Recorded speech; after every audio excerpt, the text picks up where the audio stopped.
মিনুর ফোনটা তো নিয়ে এলাম, কিন্তু তার পরিবর্তে যে ফোনটা রেখে আসবো ভেবেছিলাম সেটাই তো ভুলে গেলাম। এবার কি করি?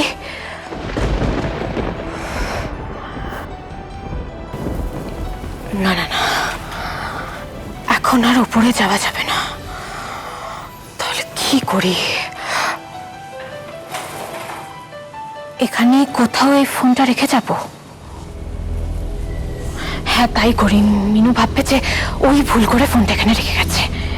হ্যাঁ, দুটো ফোন তো হুবহু এক, বুঝতেও পারবে না প্রথম প্রথম। কিন্তু কোথায় রাখি?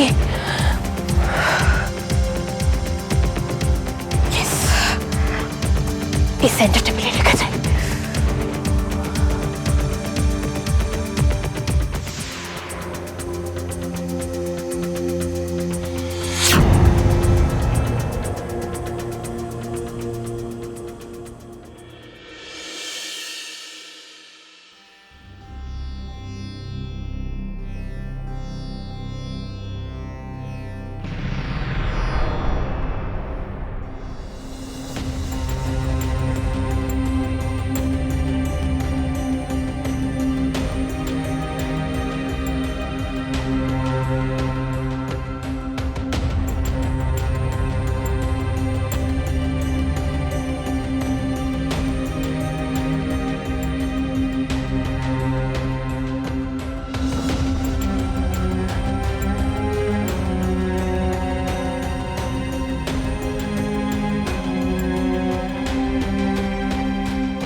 কি হলো? কিছু খুঁজছো? আরে জিজ্ঞেস করছি, উত্তর দিচ্ছ না যে? আমার ফোনটা তুমি কোথায় রেখেছো? তোমার ফোন আমি কোথায় রাখবো? এই ঘরে আমরা দুজন ছাড়া আর কেউ থাকে না। কাল রাত্রেবেলায় আমি আমার ফোনটা বালিশের তলায় রেখে ঘুমোতে গেলাম, আর সকালে উঠে দেখছি নেই। আমার ফোনটা কোথায় আছে সেটা তুমি ছাড়া আর কে জানবে? আরে তুমি যে মাথার কাছে বালিশের তলায় ফোনটা রেখেছো আমি তো সেটাই দেখিনি। আর তাছাড়া আমি তোমার ফোন কেন রাখতে যাবো কোথাও? আরে তোমার পরে আমি ঘুম থেকে উঠেছি। কিন্তু আমি তো তোমার আগে ঘুমিয়েছি, আর তুমি আমার পরে। তখন তো তুমি জাহ্নবীর সাথে কথা বলছিলে। ইস্যুটা কি? তোমার ফোনটা না পাওয়াটা, নাকি আমার জাহ্নবীর সাথে কথা বলাটা? সবটাই। নির্ঘাত কাল জাহ্নবী ফোনে তোমাকে বলেছে যে ফোনটা সরিয়ে ফেলতে, আর তুমিও ও তো চাইবেই এমনটা করতে। ঠিক আছে, তো কথা বলা দরকার নেই, ফোনটা বাজালেই হবে। এখানে থাকলে তুমি নিশ্চয়ই পেয়ে যাবে, আমি লিঙ্ক করছি।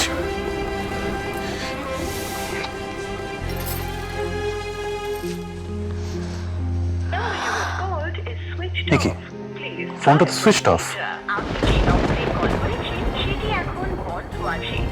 হ্যাঁ, বিশ্বাস না হলে নিজে শোনো।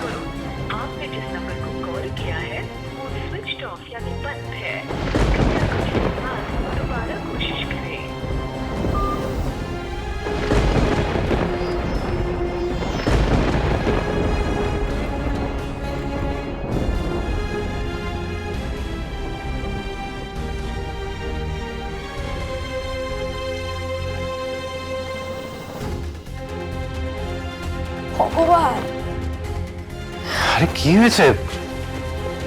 তুমি একটা সামান্য ফোন নিয়ে এত...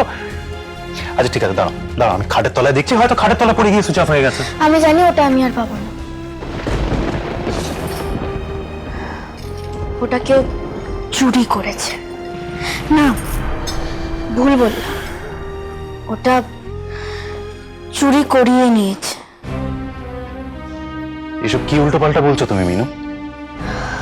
মিনু, মা তোকে কখন থেকে নিচে ডাকছে, কি তুই শুনতে পাচ্ছিস না?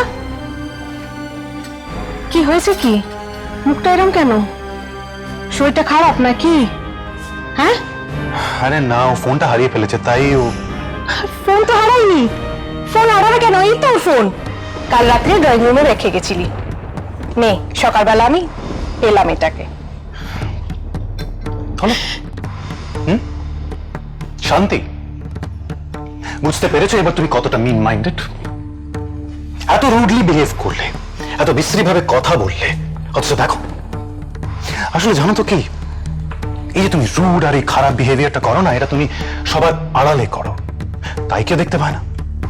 আর আমার আচরণটা আমি সবার সামনে করি, তাই আমি ভিলেন, আমি খারাপ। আর এখানে তুমি একটা ট্র্যাজেডি কুইন হয়ে সেজে বসে আছো।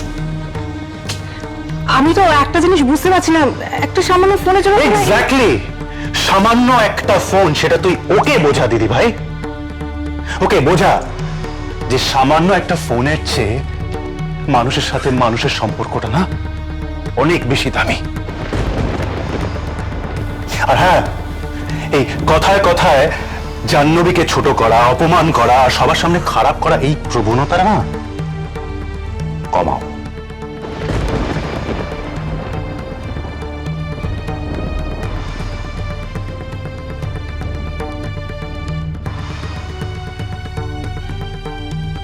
কি হয়েছে রে? আমি তো কিছুই বুঝতে পারছি না। আমিও কিছু বুঝতে পারছি না বর্ষা দিদি।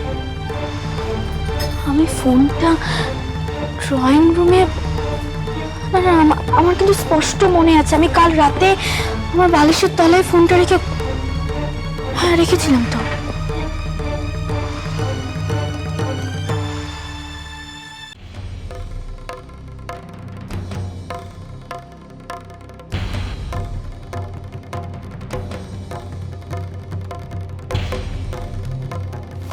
তাহলে তো বলতে হবে তোর ফোনের হাত পা গজিয়েছে, মানে সিঁড়ি দিয়ে এরকম ভাবে নেমে চলে গেছে ট্রয়িং।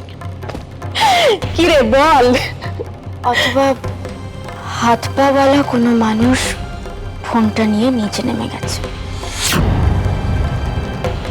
মানুষ? কেন কেউ নেবে তোর ফোন? মানে কি দরকার তার ফোনটা নিয়ে? বর্ষা দিদি, এটা আমার কাছে শুধু ফোন নয়, এটা আমার কাছে ব্রহ্মাস্ত্র। জাহ্নবী ও তার ফ্যামিলি ওকে ট্র্যাপে ফেলার জন্য, ওর কাছ থেকে টাকা আদায় করার জন্য কি কি প্ল্যান করছে তার সমস্ত কিছু প্রমাণ এই ফোনে আছে। সত্যি? হ্যাঁ বর্ষা দিদি, মা আমাকে ওকে ফলো করতে বলেছিল, আর ওকে ফলো করতে করতে আমি জাহ্নবীর বাড়িতে পৌঁছে গেছিলাম। একেবারে ওর বাড়ির ভেতরে ঢুকে সমস্ত কিছু আমি রেকর্ড করেছি। দাঁড়াও, আমি ফোনটা অন করি। মিনু, এদিকে একটু আসিস মা। চল এবার নিচে ঠাকুর ঘরে চল, মা কাম্মা সবাই ওয়েট করছে, চল। আচ্ছা শোন, ফোনটা কিন্তু একদম সাবধানে রাখবি, মানে কেউ যেন কোনোভাবে কিছু জানতে না পারে। চল। পাগল, আমি এটা এখন থেকে সবসময় আমার কাছেই রাখবো। বাজলো তো